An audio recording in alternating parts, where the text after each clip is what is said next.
One City, for the last couple of years, we've been doing a drop-in art, an open studio, a hive, where people can come and make art. And these are people typically who we see as being street involved with mental health and or addiction.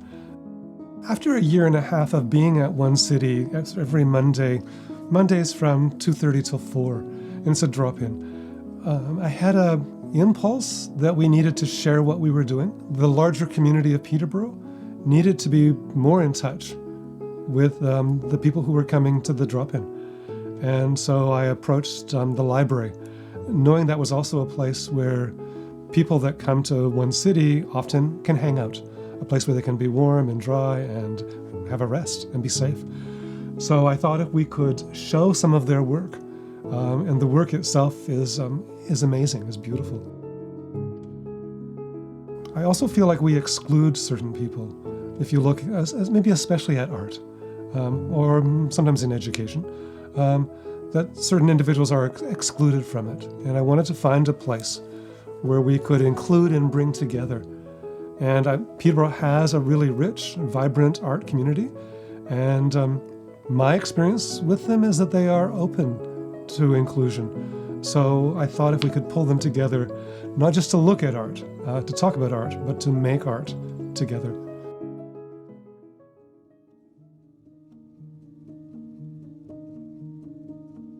People in Peterborough will know John Climenhegg. He's an amazing painter, but he's a landscape painter. And a couple of years ago, he began working on a series of portraits. And I happened to be in his studio and saw them and contacted him a few months ago and asked if we could show them at One City. We used the Climenhegg portraits as an inspiration for our own making of portraits. So we've been following up on that. You know what? I actually have one right here. There are 30 of these that John Climenhegg has painted. So John's work will be downstairs, the work from One City upstairs, and a woman named M. Farquhar Berry is doing a series of postcards about mental health, and that'll be posted on the front windows of the library. So the show opens September 2nd. It actually runs until October 16th, so a 6-week show. And the first Friday event is 6 to 8 again, and there's a collage workshop that happens in conjunction with the opening. We have pieces of illustration board that are maybe 4-inch square, and we have some great big pieces that people can work on collaboratively or individually.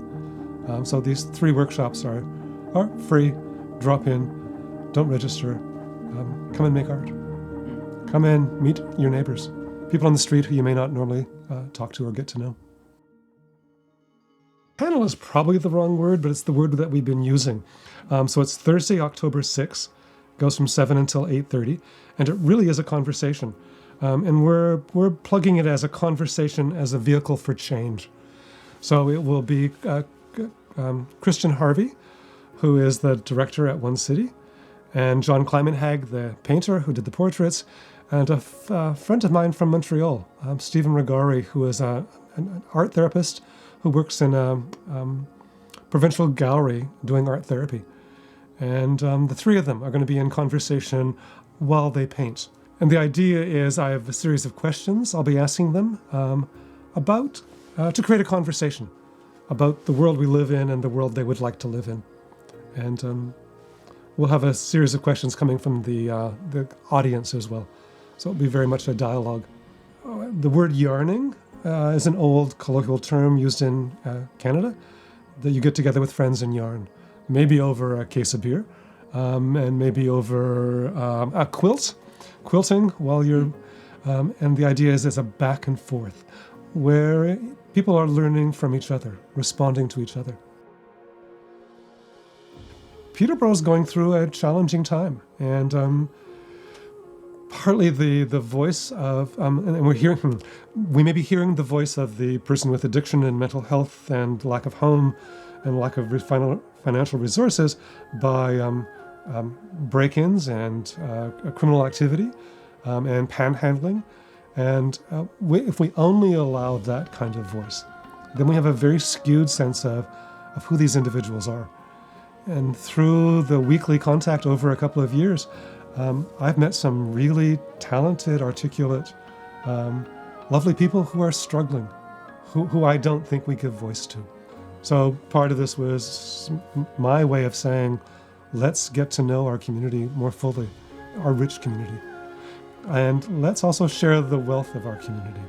We're in a challenging time, and I think we have to respond much more dynamically than we have been as a government, as people of this community, in terms of providing resources and places for people to feel they belong.